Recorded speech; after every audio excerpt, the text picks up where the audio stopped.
আজ আমি আপনাদের কাছে পাঠ করে শোনাব রবীন্দ্রনাথ ঠাকুরের লেখা পুনশ্চ কাব্যগ্রন্থের অন্তর্গত ছুটি নামক কবিতাটি।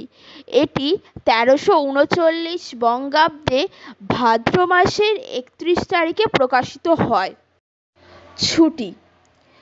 দাও না ছুটি, কেমন করে বুঝিয়ে বলি কোনখানে, যেখানে ওই শিরীষ বনের গন্ধ পথে মৌমাছিদের কাঁপছে ডানা সারা বেলা, যেইখানেতে মেঘ ভাসা ওই সুদূরতা, জলের প্রলেপ যেখানে প্রাণ উদাস করে, সন্ধ্যা তারা ওঠার মুখে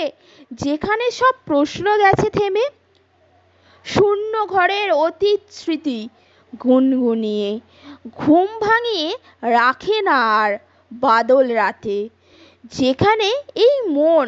গরু চড়া মাঠের মধ্যে স্তব্ধ বটের মতন, গায়ে চলার পথের পাশে কেউ বা এসে প্রহর খানেক বসে তলায়, পা ছড়িয়ে কেউ বা বাজায় বাঁশি, নববধূর পালকিখানা নামিয়ে রাখে ক্লান্ত দুই প্রহরে, কৃষ্ণ একাদশীর রাত্রে ছায়ার সঙ্গে